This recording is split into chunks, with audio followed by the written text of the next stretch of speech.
First step ఇంకా బాగా చేస్తున్నారు ప్రొడ్యూసర్స్ గారు. సో ఇంకా నెక్స్ట్ ప్రమోషన్స్ చింపేస్తారు అనుకుంటున్నాను.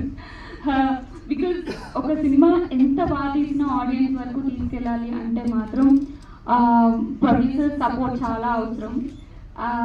సో మేము అనుకున్న దానికంటే చాలా బాగా వచ్చింది సినిమా. అంటే నేను చూసిన కొన్ని విజువల్స్ని బట్టి కొంచెం నాకు స్టోరీ ఆబ్వియస్గా స్టోరీ చాలా బాగా నచ్చితేనే నేను ముందడుగు వేయడానికి ప్రయత్నిస్తాను. ప్రతి సినిమా ఇప్పటివరకు మీరు చూసిన అన్ని సినిమాలు కొంచెం డిఫరెంట్గా ఏదో ట్రై చేద్దామని అనుకుంటాను.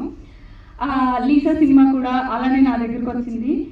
ఫస్ట్ ఆఫ్ ఆల్ నాకు స్టోరీ నరేట్ చేసినప్పుడు నేను చాలా ఎక్సైట్ అయ్యాను. ఎందుకు అంటే ఇలాంటి కైండ్ ఆఫ్ రోల్ నేను ఇప్పటి వరకు ప్లే చేయలేదు. అంటే నేను ఒక స్టోరీ ముందు అనుకునే ముందే నేను ఇలాంటి ముందు ప్లే చేశానా, నాకు ఎలా ఎక్సైట్ చేస్తుంది, ఎంత ఎక్సైట్ చేస్తుంది, నేను ఈ రోల్ కోసం ఏం చేయగలను, అలా కైండ్ ఆఫ్ థాట్ ప్రాసెస్ ఉంటుంది నాకు. సో ఈ స్టోరీ వినగానే చాలా ఎక్సైట్ అయ్యాను, ఎలాగైనా చేయాలి అని అనుకున్నాను. ఫస్ట్ చందు గారు కాల్ చేసి చెప్పారు, ప్రొడ్యూసర్ గారు, ఈ సినిమా చేయడానికి ఫస్ట్ ఈ సినిమా నేను నా దగ్గర రావడానికి నేను ఆలోచించడానికి మెయిన్ రీజన్ మాత్రం చందు గారే. అలా చెప్పమని చెప్పారు. థ్యాంక్ యూ చందు గారు. అండ్ మా ప్రొడ్యూసర్ దుర్గిరెడ్డి గారు, thank you so much for considering me for this role. Because చాలా తక్కువ మంది హీరోయిన్స్కి ఇలాంటి ఒక మంచి సినిమాలో పాట అయ్యే ఛాన్స్ వస్తుంది. నాకు ఆ పాట వచ్చినందుకు I feel so blessed and happy. And Jawahar గారు మార్నింగ్ నుంచి నైట్ 2 అవని 3 అవని మార్నింగ్ 7 నుంచి వర్క్ చేస్తూనే ఉంటారు, షూట్ చేస్తూనే ఉంటాము. బట్ అదే టైం మార్నింగ్ ఎంత సైలెంట్గా ఉంటారు ఈవినింగ్ వరకు అదే సైలెన్స్ మెయింటైన్ చేస్తూ వెళ్ళిపోతారు.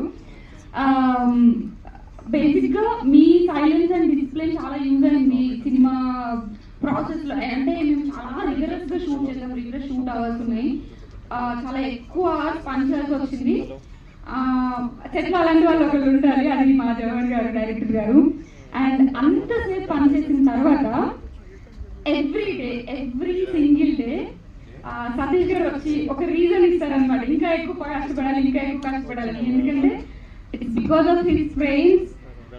నేను ఎంత ఎక్సైట్ అయ్యానంటే, అంటే నేను ఇప్పుడు వేదిక మీద చెప్తున్నాను, నేను ఇప్పటి వరకు వర్క్ చేసిన ఏ సినిమాలోనూ విజువల్స్ కోసం అండ్ ఆల్సో ఈ సినిమాటోగ్రఫీ కోసం నేను ఎప్పుడు ఇంత ఎక్సైట్ అవ్వలేదు. చాలా అమేజింగ్ అనిపించింది నాకు. కొన్ని సీన్స్ చూస్తుంటే అక్కడక్కడ ఎక్సైట్ అయిపోయి ఇంకా వర్క్ చేయాలి, దీనికోసం ఇంకేం చేయగలము, మనం ఇంకా ఏమన్నా డెవలప్ చేయగలమా, ఇంకా ఇంప్రూవ్ చేయగలమా అని చెప్పి నేను చాలాసార్లు ఆలోచించుకున్నాను. ఈ సినిమాకి పెద్ద అసెట్ మాత్రం మీరే సతీష్ గారు. ఫస్ట్ చంద్ర గారు అప్రోచ్ అయిన తర్వాత సతీష్ గారు ఉన్నారన్న మెయిన్ రీజన్తోనే నేను ఈ సినిమాని యాక్సెప్ట్ చేశాను.